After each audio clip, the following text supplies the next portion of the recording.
I've gone down the rabbit hole of analyzing Nirvana's music, and I will never look at a guitar the same way again.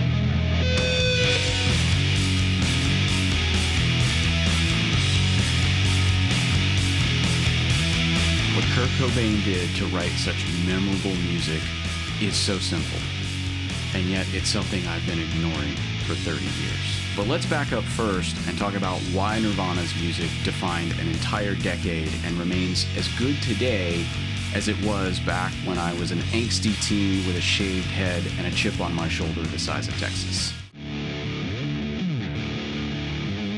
The three words that come to mind for me to describe Nirvana's music would be moody, raw, and powerful, like pouring gasoline on the hormonal bonfire of puberty. And even though those teenage years have passed, their music still remains among my favorite. Their first album, Bleach, which was released in 1989, sounds like a chainsaw in drop D, ripping through simple songs about a barber and a high schooler who's pissed that recess is not part of the schedule. But there was one exception that stands out and serves as a precursor to their more pop sensibilities on the next album.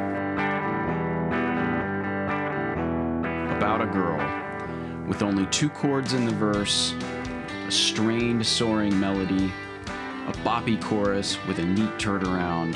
This song was different than all the other songs on Bleach. Kurt was experimenting with writing pop songs. Then, in 1991, with the arrival of Nevermind, this seed of pop sensibility bloomed into what you could argue is Kurt's finest season of songwriting. He ascended to a different level entirely. And how he went about this is the main subject of this video. First, there are the elements of Nirvana that I would argue cannot be replicated, mostly because no one's been able to do so. These include Kurt's emotional, strained vocal delivery, the powerful rhythm section of Dave Grohl and Chris Novoselic, and Kurt's stream of conscience, abstract lyrical imagery. This was a beautiful and powerful sound that no one had ever heard before. In addition to the quiet, loud dynamic of Nirvana's sound that they got from punk bands like the Pixies, the two main ingredients for Nirvana's music that set it apart are the use of power chords and Kurt's unique and beautiful melodies over those power chords. So why does this work? I think the power chords were key, and I'll show you why. Let's take the song Lithium, for example. Let me go ahead and play through it. We're in the key of D, and I've got my guitar tuned down to the low E string tuned down to a D, so I can play these drop D chords. All right, so let me play through it.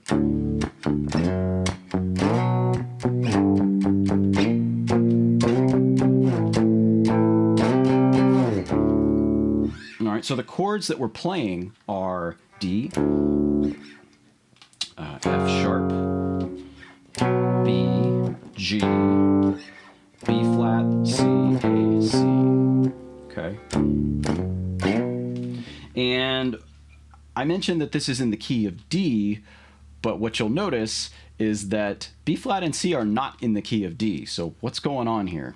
These are what's called borrowed chords, and they're being borrowed from what's called the parallel minor of the key of D. So every key has a parallel minor, and in the parallel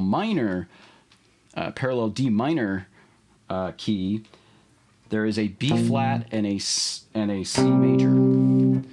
And the reason for that is in the parallel minor, you take the 7 and the 6 chord, which are normally diminished and minor in the original key, and you flat them and make them major. Okay? If I were to play just in the key of D, this song is no longer Lithium. Here's what that might sound like.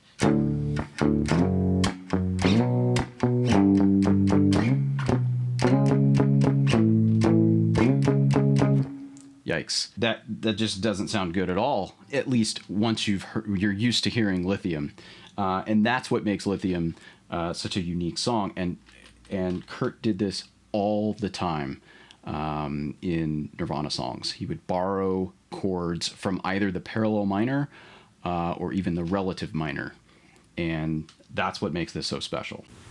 Hey, real quick, if you've got questions or are unsure about any of this information around chords, fear not, I've got a PDF that I'll make available as a link in the description below called the Songwriting Chord Kit. It should help fill in some of these knowledge gaps from basic to intermediate chordal information. Hope you find it valuable. Check it out. All right, back to the video. So let's now take a look at the melody that goes over these chords. I'm so happy because today I found my friends in my head. So first of all, just what a great melody. So let's follow what he's doing there. So he just hit the octave of that F sharp. I'm so happy. So it comes up to that B, but then it does the fourth of that B. And then down to that G.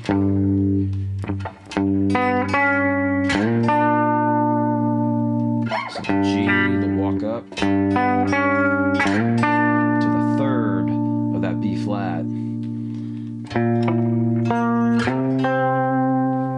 So the root of that B flat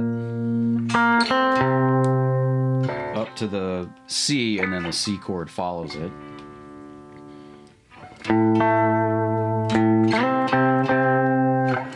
Actually, he doesn't follow he doesn't stay on the octave there. He goes down to the A octave.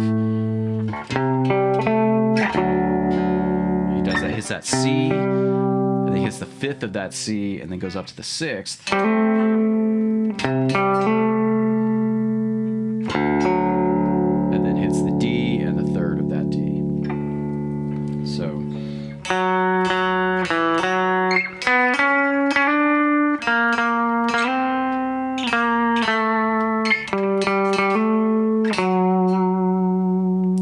way to get up and down with an arc contour to that melody.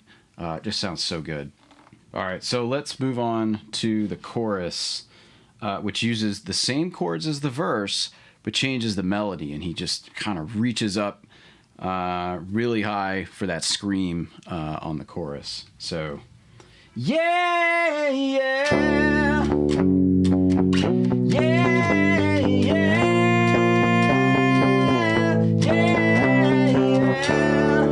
So he's just going F, E, B, C, D. And then same thing again, but changes it at the end a little bit. And I think what makes this so cool is that when he's hitting that F again,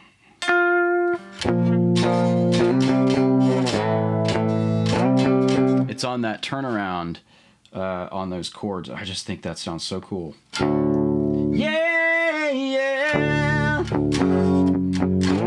Yeah, yeah. Yeah. He just wraps it up so nicely with that melody.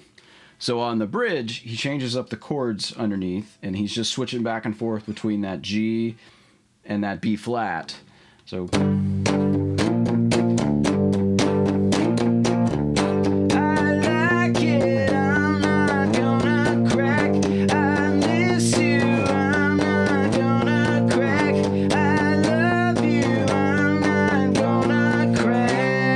up to the C, crack,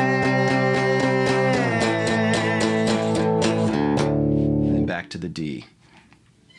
So really just he keeps it a little simpler on that bridge, which I think helps sets it apart from the verse.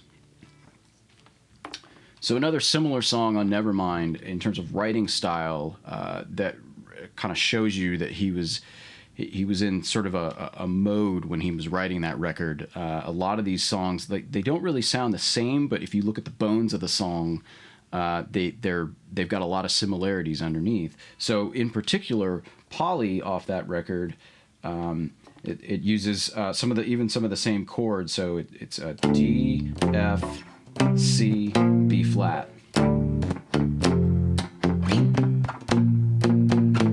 With that little pull off to A there.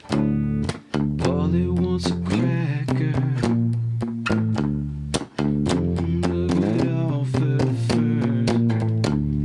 So I'm not really playing it in rhythm there. It's kind of hard to sing and play at the same time, but you see how it's similar to what Lithium is doing. So really just pointing that out to show that he was really in a mode where he was really utilizing this drop D to the full extent and writing these really, really great melodies over it. And Polly in particular is a little bit more subdued melody, a little simpler, doesn't quite do the melodic arcs like he was doing on Lithium. And I think that shows good reuse of the same bones of how he wrote that song to make an entirely new song that sounds completely different.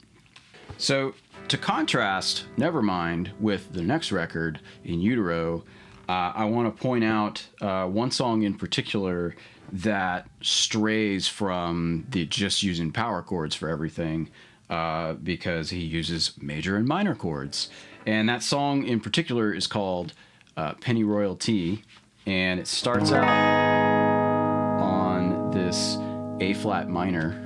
It goes down to an F sharp major. So it's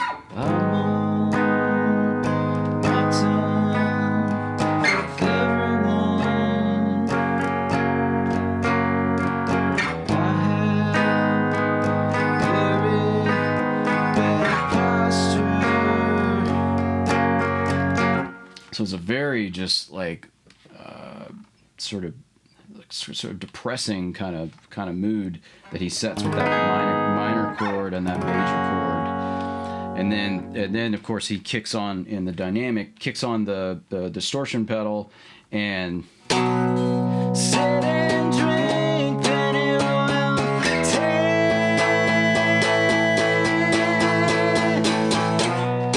I'm anemic royalty.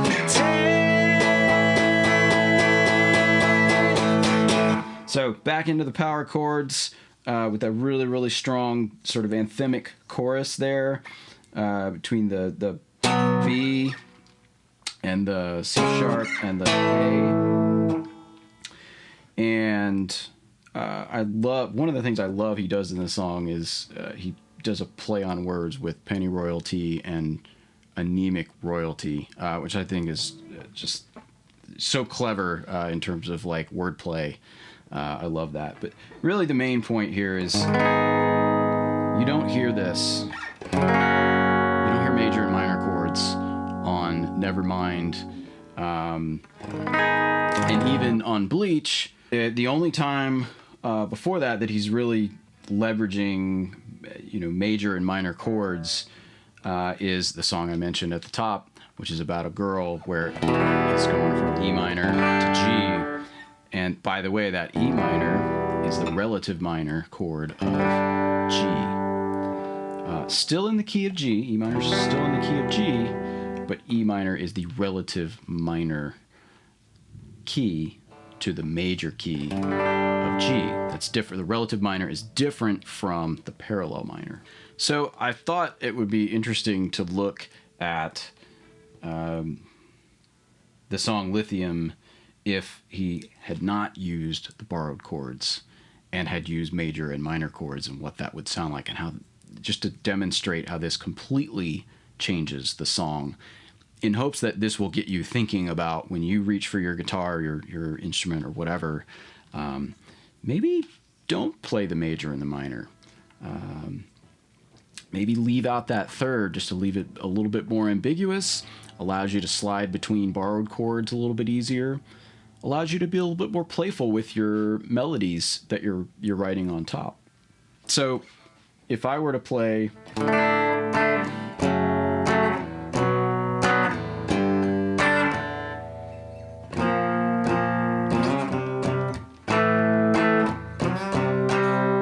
So that's with the B flat and the C, but B flat and C aren't in the key of D. So if you're thinking in terms of only using the key that you have available, think again, because the B flat and the C completely changed the song. So if he were to just use, it's even going to sound weird because it's a B minor and a C sharp diminished.